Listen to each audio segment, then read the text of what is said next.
Hi guys, my name is Sydney Wong, the founder of VenturX, and I'm here today with Connor.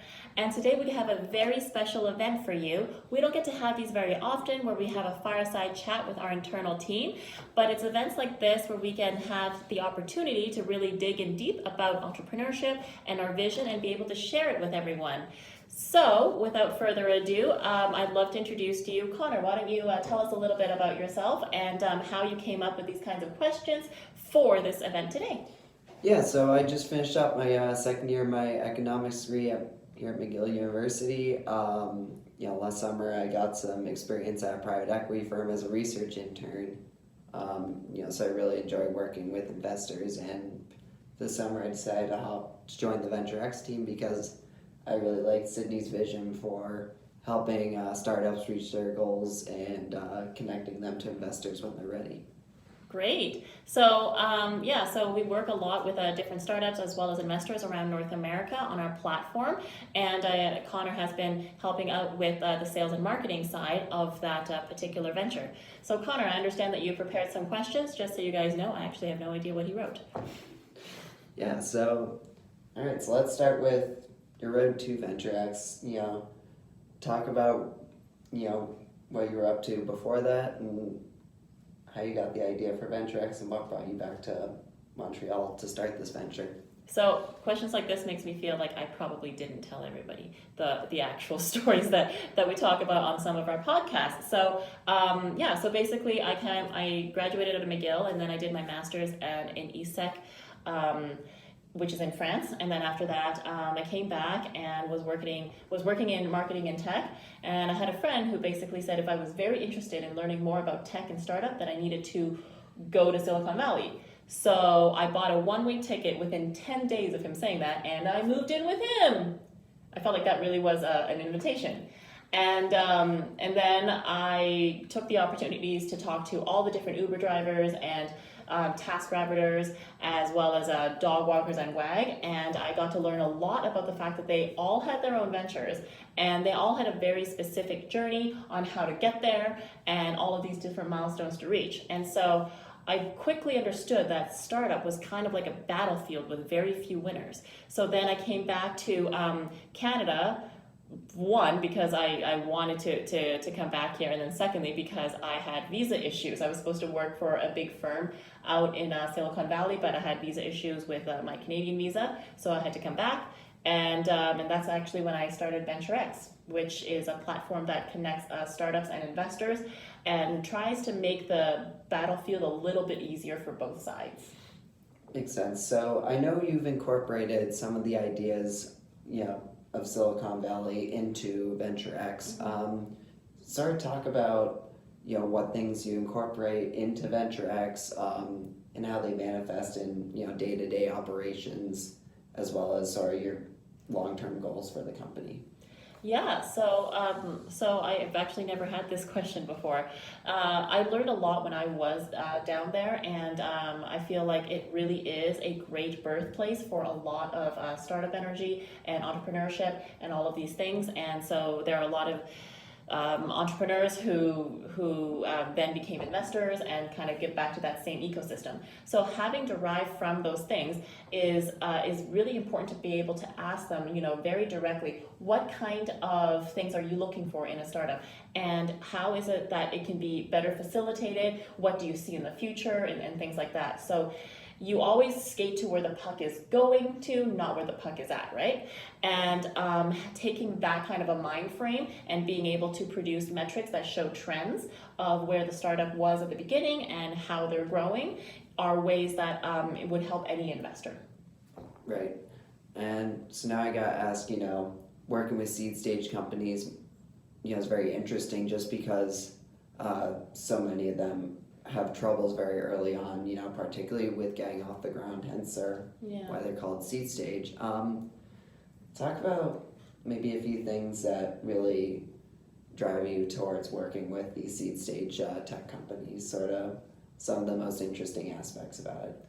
Yeah, so there's a huge range that we work with at VenturX, as you know, because you've met a lot of them, and that range is only getting bigger and bigger over time. So the way that I see the landscape is that, you know, we are stretching the seed stage out so far that there's so many different opportunities that we can insert ourselves in to help, and partners as well, which is why we actually have a lot of partners in the different ecosystems within startup. And the reason is because they do need so much. They have a huge range of different needs where different people can help them at different stages. But because seed stage is growing and because it's such a big range now, it requires a lot more to get to that next level and next level and next level. And so when it comes to why I think that it's really important to help early stage is because I strongly feel that that is where there is the biggest need and where there's a huge kind of range of different kinds of startups that you can help. And I feel like that's where it really makes or breaks you in the long run. Right, that makes sense.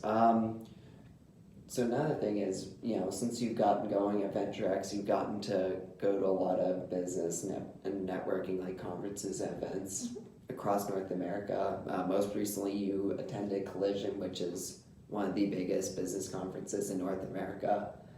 You've also gotten the opportunity to speak at some.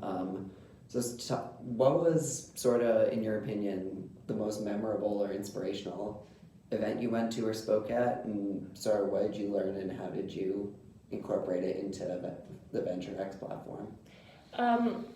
Well, I always find that it's really great experience to speak at the different events. Of course, the ones that all touch me the most would be the women entrepreneurship ones, and I find that because it's one of the new focuses on not just the venture stage, but in startups and in entrepreneurship in general, those are things that are closer to my heart.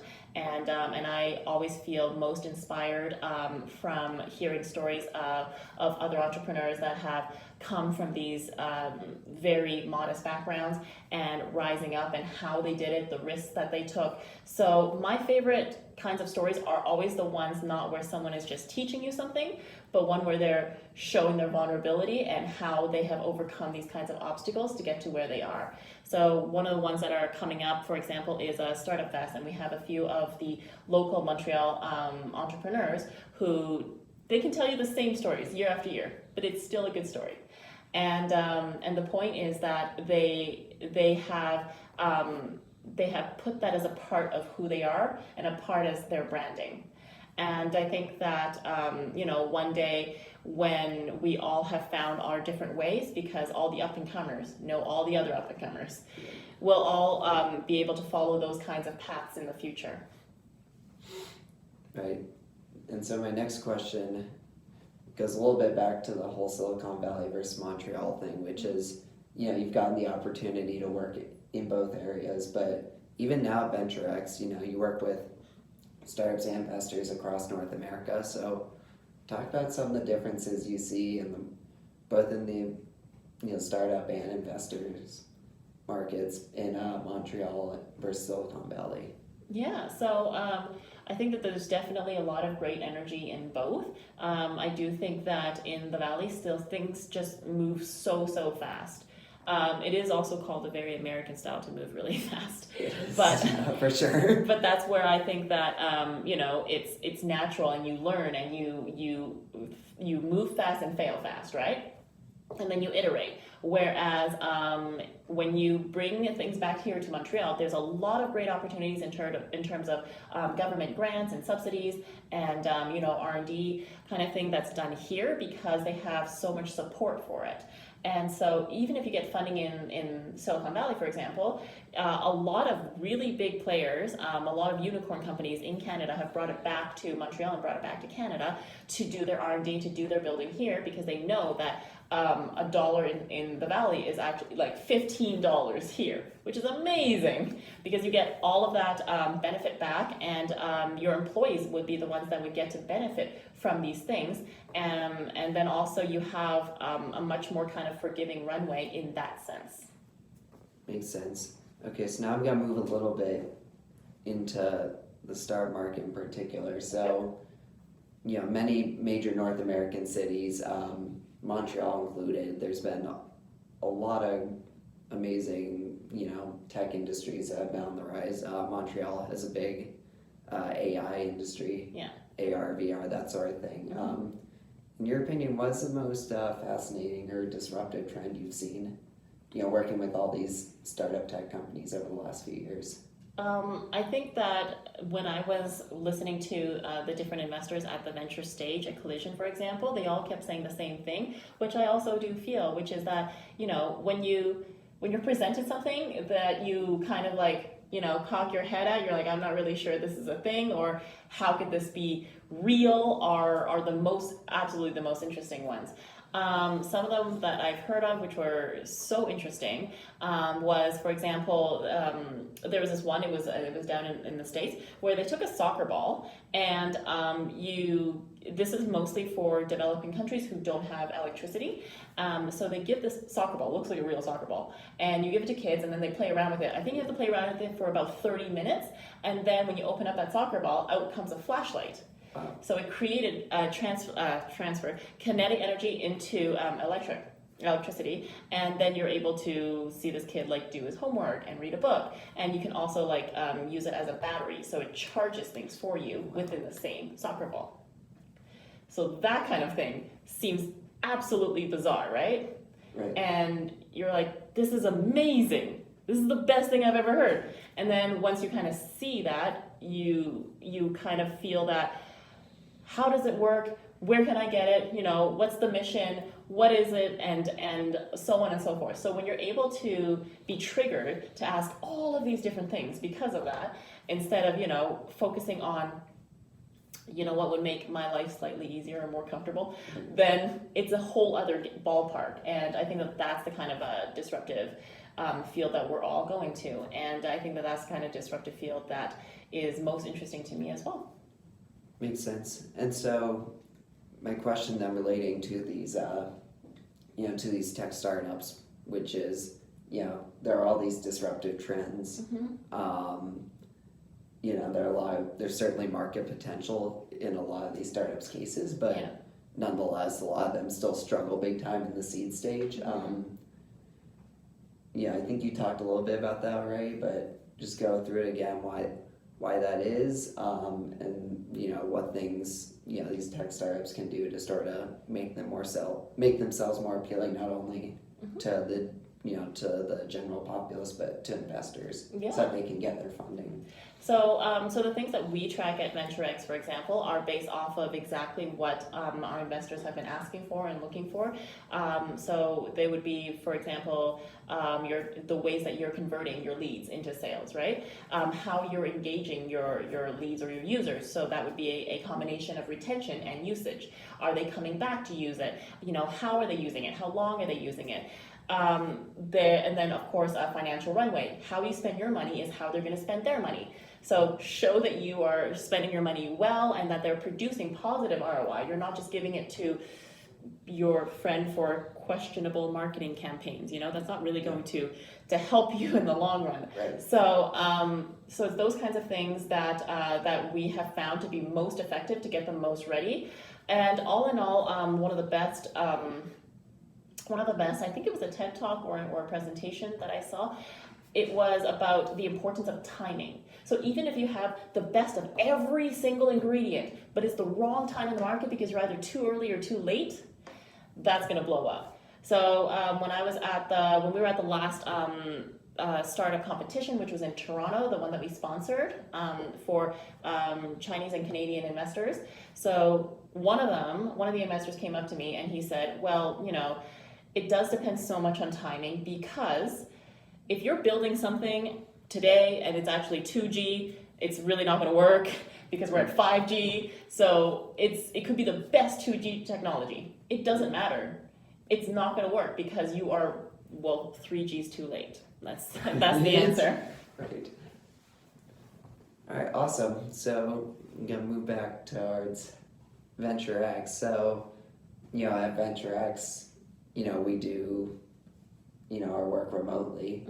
A lot of companies, some companies do work remotely, but a lot still work in offices. I know VenturX, before my time had an office space. So sort of talk about why you chose to make the company remote, and talk about some of the pros and cons of doing this.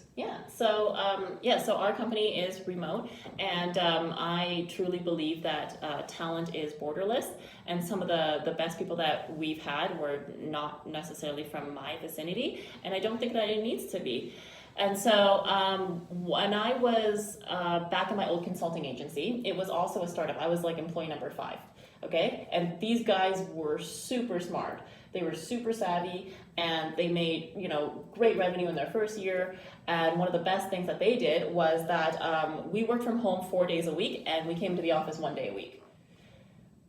The company was here, but we only went to the office 1 day a week, and then they still gave us the same kind of employee benefits, like here's a subway metro pass kind of thing. Yeah. And it was fine, but I realized the productivity of working mostly from home, and why that was really good as a consultant. And when we were at the office, you always had the same problems that every other office has, which is you got to go find conference rooms to have calls. You have to make sure that you are scheduling things properly if it's in person and things like that. And there's a lot of distractions. So I am now at the 3rd position where I'm working remotely, actually, because all of my positions have been.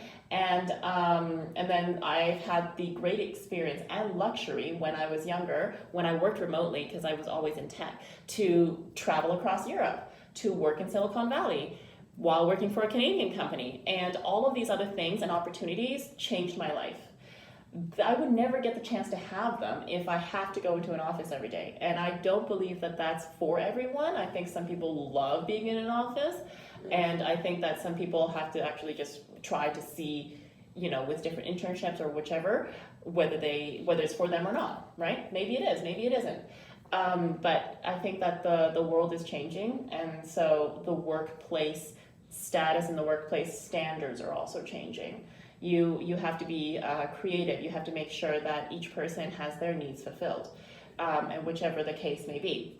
And I know that actually one of our current teammates loves to work at night. He's the most productive at night. This would never work in an office. So one of the things that was told to me, for example, was I really like working in the afternoon or at night. So in the morning, I would just, in the previous job, it would just go into work and just wait till it's noon. And this was the worst thing I could hear, because why would you make somebody work during times that are not their peak, and why would you get somebody to go into an office when they don't really want to, That's a fair point. Yeah, when I was at the co-working space before you came in, it was super distracting. I would run away to conference rooms, but then all the conference rooms were glass. So then people could still find me and then open the door, and I'll be like, what is wrong? This is not helpful. So it might as well just not be glass, is what I'm saying. So I think that it would stay remote for years to come until there's any reason to change it. Right. And all right, so my next question is gonna move sort of to the other side of the platform, the part that we talk about a little less, which is the investor side, because that's still very important. So we talk a lot about startups, getting themselves ready for investment, make themselves appealing to investors. But one thing that we sometimes don't talk about, although we've heard on some of the calls with investors, is deal flow. Yeah. It's how can they find more deal flow opportunities? Yeah.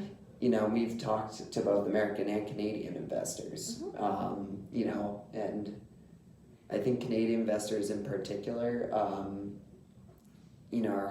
are looking for more opportunities. So sort of, what are the challenges you see right now for Canadian seed stage VCs specifically?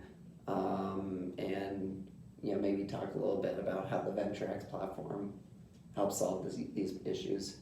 So one thing that I find interesting is that, for example, American investors, they say they invest in different places, different geographies and everything, right? Which is great. Canadian ones, not so much. And I would love for their reach to be more. However, Canada is like a massive country with just like a few cities.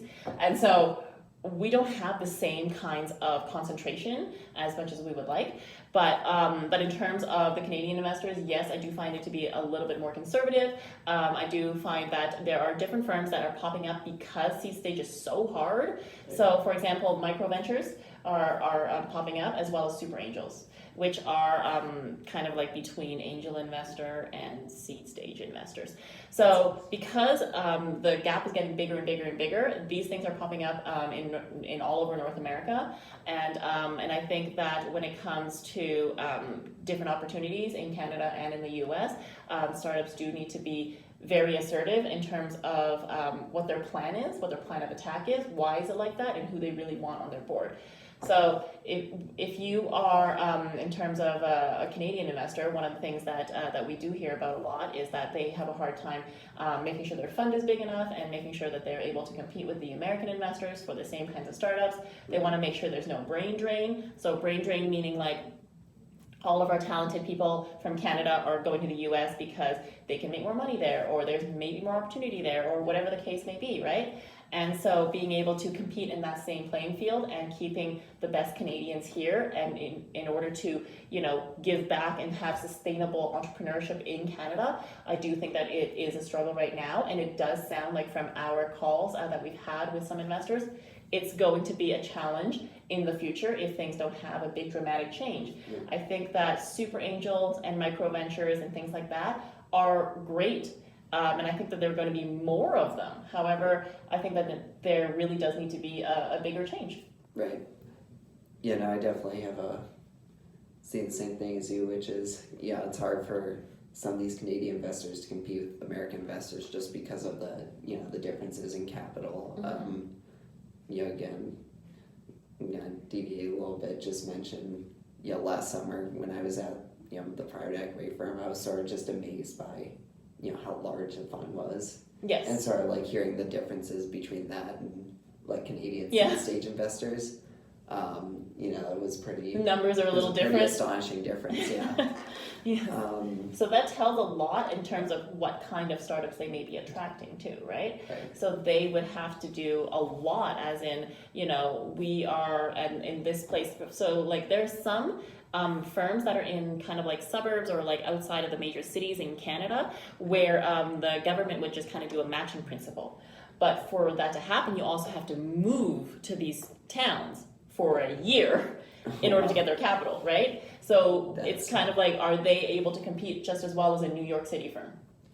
Like, you know what I mean? So it's not the same. And then also at the same time, like it has to be like XYZ kind of criteria in order to get that kind of investment. And then when you get there, you work in their co-working space and everything, which is not uncommon, but it's just uncommon to move to a small town and do these things instead. And maybe your customers are not there, but they may be in New York, because what other customers are not there, Right, that makes sense. So it's really a big like pros and cons, and something that make or break you at the seed stage, which is why I think that this stage is so important. Because if you kind of mess up your earlier stages, it's going to be really hard to fundraise for your series A, B, and C. Makes sense. All right, so I'm gonna slide back over to the entrepreneurial side more. As an entrepreneur yourself, mm-hmm.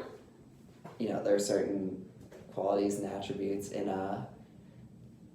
entrepreneurs that sort of make them and their companies sort of more successful. Okay. Having worked with a lot of other entrepreneurs, what are some qualities that you've seen in the founders of some of the more successful tech startups that you've worked with? It has a lot to do with the team. That's what everyone says when we're talking to investors. So in my experiences, that those who do really well are very self-aware because they have experience in that industry. Right. They know so much about that industry, and it makes the investors feel better. Because if you give your money to somebody who isn't in that industry versus if they are, it makes a huge difference in your comfort level, right? You have all the contacts, I don't. Great. you take my money, this is what I can help you with. I can help you with operations, I can help you with marketing, I can help you with sales.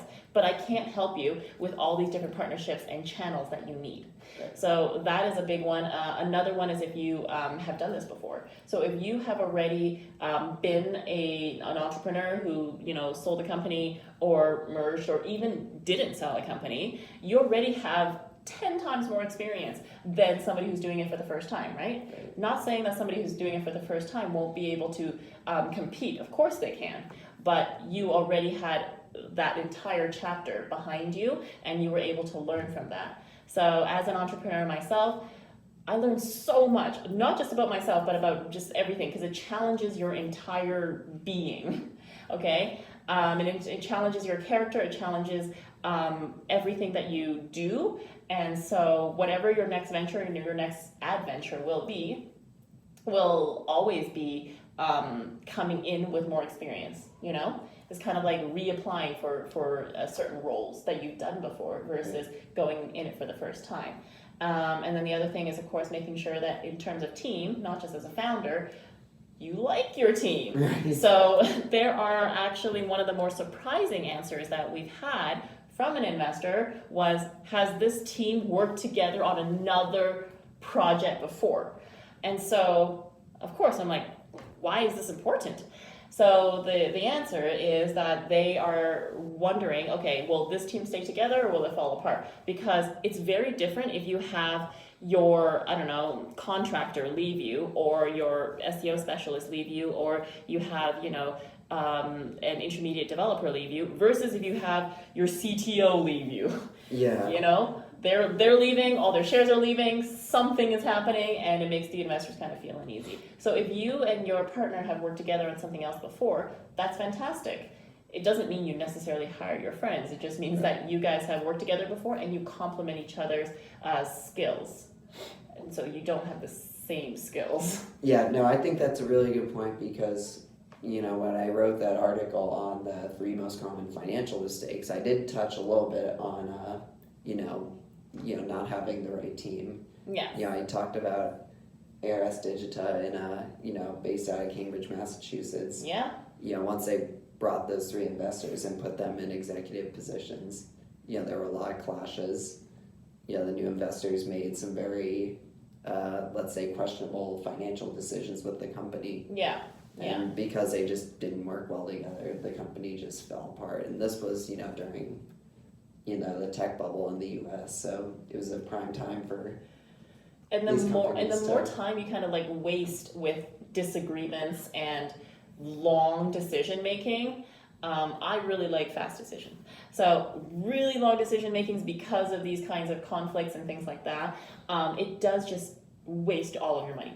And every single day kind of counts, right? When you're at a critical juncture. And so you just want to make sure that these are not the reasons that, things are failing, because these are just immediate red flags that any seasoned investor would be able to see. Right. Okay. And you mentioned a little bit in that last answer, you mentioned, going forward, having a vision for the future. So I'm going to ask you about VenturX's future, not only for the rest of the summer, but, beyond beyond this summer. Sorry. Yeah. We've already talked about how there are a lot of tech startups, a lot of booming tech industries in a lot of major cities. What's sort of your vision for VenturX in the future? Maybe not only in terms of growth, but who you work with. Yeah, so I think that when we have this platform that allows more opportunities for startups and more opportunities for investors all around North America, we'd be able to expand. So right now we're looking for different expansion opportunities, which is why one of the things that you do is that you analyze different market opportunities for us. Based off of partnership offers that we've been offered, we aren't able to take all of them at the same time, because that would be impossible, and we just don't have the resources to customize for each of these kinds of things. We would have to target and test every single time. So whether those markets be Asia or South America, those are the kinds of ways that in terms of partnering up, and going into those markets in a very organic way would be the best things to do, because it also allows us and allows the tool to learn and get smarter and understand the different markets better. Because the standards for Asia, for example, might be different than the standards for North American investors. And being able to have more different kinds of Canadian and American startups being showcased to more of a global stage is great, because that is the kind of thing that I would see as really helping level that playing field, but also just make it a little bit less of a struggle on an everyday basis, make take one worry off of their plate, you know? And it's that kind of thing that I see as our vision. We want to help, over 1 million startups. And I really think that is something that is possible. And we have, like I said, it's just one opportunity and one partnership at a time, and seeing what is the most viable, and seeing which one is the best fit for the resources that we have. Makes sense. And going forward, do you see any potential new challenges cropping up at VenturX? Because part of being an entrepreneur is, maybe not having a crystal ball and being able to see into the future, but, being able to anticipate any potential, roadblocks or other sort of challenges going forward. So I see that. So there's a few kind of similar competitors out there, and what they're doing is that they are actually bridging closer and closer to what VenturX does, so being more direct competitors. But in my opinion, I actually think competition is a good thing. Right. No, I agree. Competition could lead to lower prices and possibly more demand. No, I think it's a good thing for us. Well, that too. Yeah, everyone should have competition. There was a great interview that I always think about when I think of should people be scared of competition when they're going into startups. If somebody already has your idea, should you still pursue it? Yes, you should still pursue it, because you never know what's going to happen. And so there's this great interview by an NBA All-Star, Magic Johnson, and in his retirement, he talked about his longtime rival, Larry Bird. So, very familiar with so Magic Johnson and Larry Bird were rivals. They were very famous. They even made little video games of them that I played when I was little. So, it was a long time ago then, because this was for, the first computer, and we had, those giant discs. So that's Magic Johnson and Larry Bird. He talked about him with such love and compassion and respect for his biggest rival. He said that he couldn't be Magic if he didn't have his Larry. Every single day, he knew that if he missed one practice, if he didn't go to the gym for one night, there's someone somewhere in that country waiting in the dark for him to fall so he can rise. And he said that every single time that he even thought of Larry, he knew that he had this new motivation to rise up.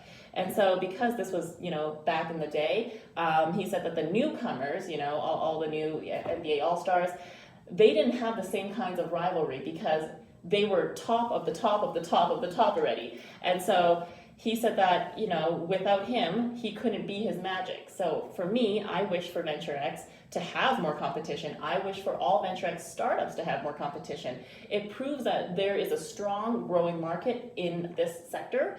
It proves that we are on track to do something right, and we are on track to help the same people. And on top of that, I would do anything to find my Larry. That makes sense. And Sydney, one last question. Since we're talking about, we talked a little bit about inspiration today. Who is your sort of biggest inspiration? Who keeps you sort of going with, VenturX, going to these big conferences, some days as an entrepreneur, you have bad days. Sometimes things don't go well. So what keeps you going sort of on those bad days? I have a great support network that I have. So it's something called you're your average of 5. Have you heard of this? I've not. Okay, so you're your average of 5 means that the 5 people that you talk to the most or around the most, they influence you the most. Okay? At the same time, there's another concept called 4 types of mentors. Don't ask me the types because I actually can't remember it, but That's okay. it's relatively the same thing. So so my average of 5 would be my partner. It would be other entrepreneurs that I'm very close with, my friends. It would be my support system in terms of 2 of them are my mentors. So one of them, you know, he's our technical mentor, and the other one is my friend from the UK, who I've actually never met in person. Really? Never met her in person. She is one of my top 5. Really? And yes, I'm going to send her this video later. So she is one of my top 5. I've never met her in person. We're writing a book together about female entrepreneurship, and she was originally my sales coach. So she was teaching me how to close, prospect, all of these things, and then really helped me structure a lot of things that actually I've taught you guys along the way. And yeah, so those would be my 5. So who really inspires you are people that are your closest network. In terms of your idols, what really keeps you going, what really puts you out there are a bunch of people, really. So on a regular basis, I do actually watch a lot of their old speeches. I watch a lot of the old things that they talk about, the new things that they talk about from the Valley, all the leaders there, and then people from here. I also like to go to these conferences, not just for the inspiration, but to really understand on a human level, what the next steps are, who encouraged them when they were there. So one of the great talks I had with an investor at Collision was he is a Chinese investor from Silicon Valley, and one of his mentors is all these famous people, including Jack Ma, who's the founder of Alibaba. And I'm like, well, what if I don't know him? That doesn't seem fair. It's a person to know. Yeah, and then he said, the main thing you have to know is that when he was describing his journey, he said that his mentors, big and small, just the people that he was around, what they gave him was encouragement. They didn't give him anything else. They really just gave him encouragement to get to where he is now. And I really admire where he is now, which was why I wanted to talk to him and get to know him and understand his story. But knowing other people's stories, you'll see kind of peeling back the layers of an onion, and you'll be able to see on a day-to-day basis what they go through, and that really does inspire you, because at the end of the day you're all human. You just want to make sure that you're better than the day before. And so there's a simple trick that I actually do on the days that I don't feel super motivated, that I actually do tell my top 5 people. I wonder if they do them though. I don't really know if they do them, but it's just like a sticky note or like a digital sticky note, and you just write all of the things that you've done, and then you write 3 things that you're grateful for. Preferably the 3 things that you're grateful for has nothing to do with you, it has to do with the world, because then it's yeah, and so it's not just internalized. But yeah, so if you write all the things that you've actually done today, you'll actually see that you have actually done a lot. You'll always be happy if you can see progress, but you'll always be unhappy if you kind of see where you are and then where you think you're supposed to be. That will always make you unhappy. Right. But if you see progress and you're able to tell it to people that care about you, then you'll always be moving forward. Makes sense. Well, Sydney, thank you for being here today. Thank you for coming. Questions. It was great getting to have this fireside chat. This is great. Thanks, guys. We hope you have a great rest of the day. Bye.